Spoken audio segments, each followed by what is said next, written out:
just in there. It's a goal. Police. Ghana's Women's Premier League champions, Please Ladies, are set to make history as they wrap up preparations for their debut appearance at the WAFU Zone B Women's Champions League qualifiers. The highly anticipated tournament kicks off on August 23rd in Yamoussoukro, Côte d'Ivoire, where the best women's clubs from West Africa will battle for a spot in the prestigious CAF Women's Champions League 2025. After an impressive domestic campaign that saw them crowned champions of the 2024-2025 Ghana Women's Premier League, Please Ladies are now set to test their mettle against the finest teams in West Africa. Their league triumph has earned them the right to compete on the continental stage, a significant milestone for a club that has steadily grown in stature and ambition over the years. Please Ladies will represent Ghana as the third club to compete in the CAF Women's Champions League qualifiers, following the successful paths of Hazakes Ladies in 2021 and Ampem Akua in 2023. Both clubs not only won the WAFU B qualifiers, but also went on to represent Ghana in the CAF Women's Champions League proper, setting a high standard that Please Ladies will aim to emulate or surpass on their debut. Polas Ladies, as they are affectionately called, were placed in Group B, a competitive group that features clubs from Nigeria, Togo, and Benin. Each of these teams have a rich footballing history, which will undoubtedly make the group stage a thrilling spectacle. Please Ladies will go head-to-head with some of the most successful clubs in the region, including Nigeria's Bayelsa Queens, Sam Nelly from Benin, the Association Sportive de Kosa from Togo in Group B, while host side ASEC Mimosa lead Group A, where they will face AS Garde Nationale du Niger and Burkina Faso's USFA. The two top sides from each group will progress to the semi-finals on 2nd September, with the final scheduled for 5th September to decide who secures the region's ticket to the continental finals. For Please Ladies, this is a golden opportunity to showcase their skills and determination on a much bigger platform. Their squad, bolstered by top-tier Ghanaian talent and solid leadership, is ready for the continental stage. At the helm of the team's management is Deputy Commissioner of Police and CID Director General Lydia Yako Donko, who serves as Chief Executive Officer of the club. Supporting her is Assistant Superintendent of Police Yakubu Ansa Asameni, the team manager, whose administrative leadership has been key to the club's growth. On the pitch, the team features a blend of youth and experience, including former Black Queens players such as Fafali Dumehisi, Nanama Santua, among others, all of whom bring international pedigree and leadership to the squad. In preparations for the qualifiers, the team has undergone intense tactical training, focusing on refining formations, solidifying their defense, and sharpening their attacking options. Playing in the Continental Championship is different from playing in the domestic league. In the domestic league, you are dealing with familiar foes, but when you step out, you are dealing with something completely different. You know, they are champions all over Africa with the best players around the clock. Some of them have players from all over the continent. Bayelsa Ladies, I know, have been coaching players from all over West Africa and even beyond. You know, Asegbi Musa have a history of coaching the best talent all over West Africa. So we are coming against very, very formidable task. But then we are doing our bit. You know, we have been in camp for the past 3 weeks. We have in our fold a very experienced coach, the most experienced coach in the Ghana women football, Coach Zibazigi. We have seen it all. You know, international. He's the first Ghanaian coach to play in this competition and also went all the way to the final. If not, but for luck, would have been a champion. So we are happy to have him here, and then his presence will boost our morale. We know that we are not just going to be like a fish out of the pond. Yeah, we have somebody who have been through the terrain and who guide us through. You know, we have been more physical. We have been more purposeful. We have been more focused. Okay, So putting together, the nitty-gritty, it's just a matter of understanding, explanation and guidance. But then before the players can get all this, they have to be physically and mentally ready, and then they are physically and mentally ready. Well, I know as newcomers, we automatically labeled as underdogs, and this is the tag we always want. Every coach wants the tag of an underdog, so that you go there with the element of surprise. We know what the Nigerian teams are capable of doing. Bayelsa is a formidable side. Asec Mimosa is a formidable side, and a few other teams around are doing very well. Yeah, getting players from all over the continent. But then, who would have written that Black Queens will get bronze? They went there and against all odds, they got bronze. They defeated the champions and got the bronze. So I think we want to make it better. We don't want silver, we want gold. So I think our target is to go all out and then get the gold. Leading them into the tournament is Coach Yusuf Bazigi, one of Ghana's most respected tacticians who has previously guided teams to the CAF Women's Champions League on 2 occasions.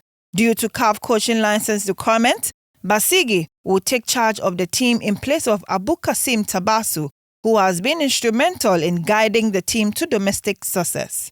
Coach Bazigi expressed full confidence in the squad's readiness, highlighting their preparation and hunger to succeed. In the first place, I was highly welcomed by the playing body, the technical staff, and the management. So, looking at the players, they are actually ready. I can feel the togetherness, the teamwork, team spirit in them, which has given me hope. And I think that this is how we go with a team. And the rest will add it to them. Once they have the enthusiasm. Whatever you add up to them, they'll accept it. So I think that they have a bright future so far as this tournament is concerned. You see, you realize that people are not looking much into them because they have not heard big names and all that. But for this time, I am not looking at it from that angle. I am looking at it from how ready they are. And I think it will help a lot. And they can pull a lot of surprises. Quality-wise, yes, because all the players that are here have played in the Premiership and some too in the national team. So I think that is good. Our group is the toughest group, and I think we have to also up our game this time round, our session and everything. Now that we've seen our group, and I think that yes, we are not leaving any stone unturned than to make sure that we do the needful. Once a club is there, it means the club worth to be there. So we are not underrating any club. We are not underestimating any club. So we will take match after match to ensure that we clinch the ultimate. What does success with this team mean to you, first of all, and to women's football? Yeah, for me, yes. It is also another history I want to make, because this success will mean that it is not only about Hazakah's ladies, and it's not only about the national team, but wherever I find myself, I deliver. We are going to Ivory Coast to qualify for the Champions League. That is our ultimate mindset. Several key players will be pivotal to the team's chances in the Wafubi qualifiers. Among them, Captain Mary Berkon, a versatile forward, and Janet Ayam, a standout at both the U17 and U20 FIFA Women's World Cups, and will look to carry their momentum into the tournament. Since we started training, we play some series of matches, and then the results are good. So we have prepared very well. We have been advising ourselves and then talking to each other's the form we had to finish the league.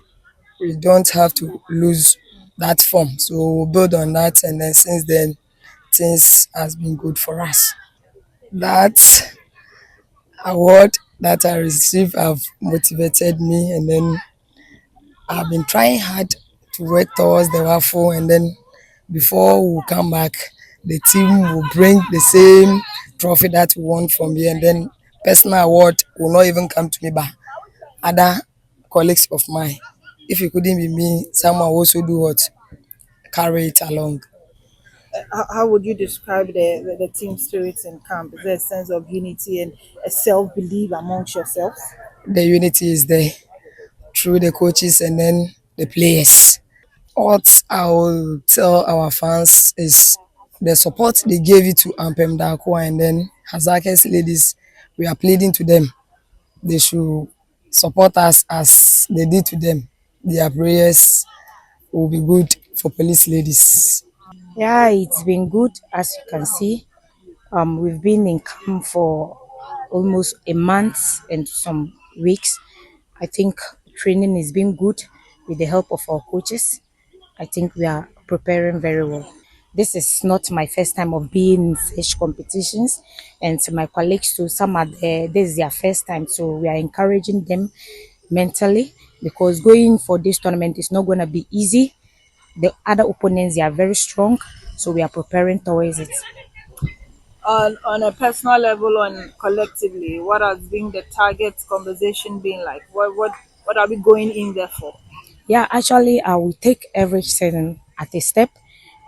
We are planning of coming out from the group stage. From the group stage, we take the another step. This is the time for us to also do that because we are not only just going there to see Cote d'Ivoire and come back or to just go and partake in the competition. We are going in to be the champions so that we can represent Ghana in the Champions League. The Wafubi Women's Champions League qualifiers is more than just a tournament.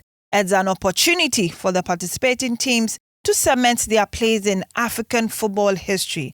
The winner secures a coveted spot in the CAF Women's Champions League, one of the most prestigious competitions in women's club football.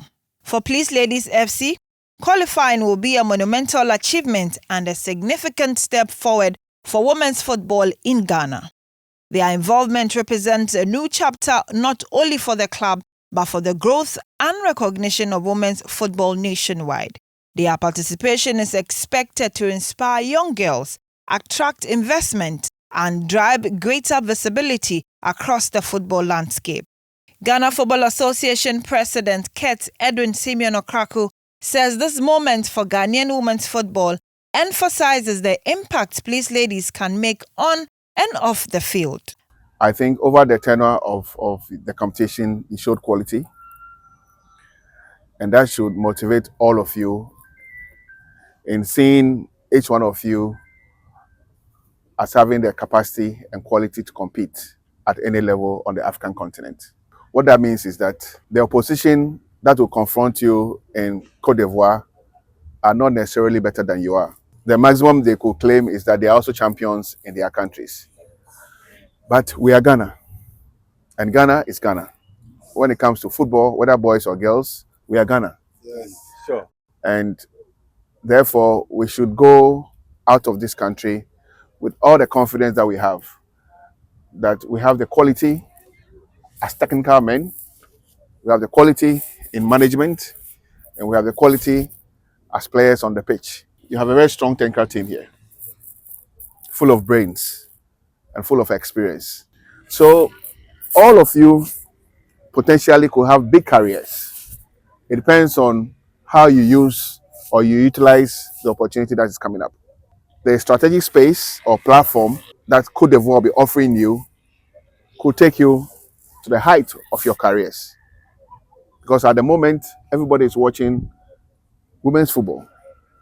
And if you go to the competition and you excel, only God knows what will come next. So it's important as individuals and as a team, you take the upcoming tournament very, very seriously. Let's be confident. Let's go as true champions of Ghana, and not only to compete and to be competitive, but to bring that title back to Ghana. A certain wind, and it's a very good wind, blowing around the Ghanaian game. And that wind will follow you to Cote d'Ivoire, and that wind will be with you in the tournament. And God willing, through his mercies, we'll bring that trophy back. As Police Ladies FC prepare for their debut at the Wafubi Women's Champions League qualifiers, the entire nation of Ghana stands behind them but perhaps even more so the Ghana Police Service. The Director General of Welfare, COPED Lansa Seidu, encouraged the players and technical team to remain focused, united, and committed to the task ahead. First time, there's a little bit of apprehension here and there, but it's refreshing for us to hear that if you are going to lift the trophy in Cote d'Ivoire, you won't lift it alone. You will be there. And I won't be representing the IG. The IG will be there himself. So I want all of you to just imagine how you are going to lift the trophy with the Ghana Football Association president standing by you, with the Inspector General of Police and entire POMAP standing by you. Cote d'Ivoire, the WAFU tournament is a stepping stone. So if you are traveling to a place, it doesn't matter the journey. You visualize your destination and then the fatigue will be gone. So we are going out to Cote d'Ivoire with all the support. I'm going with you. Your competitors, the maximum they can boast is that they are champions in their countries, and you are also Ghana champions, worthy champions. So don't go there and look inferior. It doesn't matter if they are even trees, tall trees. Don't mind them. Put the ball on the ground. That's it. And show them where That's it. the skill that you have. That's it. Okay. The journey ahead is filled with challenges, but with discipline, teamwork, and belief, this team has the potential to leave a lasting legacy. The road to continental glory starts now, and Please FC are ready to make their mark. Veteran sports journalist and passionate advocate for women's football, Rosalind Amo, also shared an inspiring message with the team. It shows how steadily the women's game in Ghana is progressing, because we've had Hazakes ladies, we've had Akua, and then we've had police ladies, unlike other countries where they always present the same teams. For me, I think that they couldn't have made a better step by bringing on Basigi, who is a well-respected, well-experienced coach when it comes to the continent, both at the national and at the club level. And I mean, so far, having watched them, I can say that he's doing very well with the team. There seems to be a lot of respect and camaraderie from the players to him, and he's also doing his work as he knows best. You need two teams to qualify from there, and even though we have Sam Nelly, that is one of the regular attendants to the competition, and last year we watched them and they were a good side, but every season and a team that represents. And so for me, I'm thinking that there couldn't have been a better draw. What it means is that everybody goes in almost always afraid to face Nigeria at a certain level. You play Nigeria, you are able to go through with them, and then you are not likely to meet them again until in the final. That is if you progress. And so for me, I think it's good. And I'm particularly happy that Basigi is leading the team, because he has been there before. You remember when Hazakes went in 2021, they had the same draw from Group B. They met River Angels. River Angels beat them in the opening stage, and then they went back and they met in the final, and Hazakes ladies won. I'm anticipating that something similar would happen, but it all depends on their very first game. Once they get off to a good start, I'm sure they will do it. I think that they shouldn't be complacent. I mean, they should respect every team that they are likely to face, because one of the things will always to underrate a team, especially when you have them coming from countries like probably Togo and Benin, where we think that women's football is not advanced.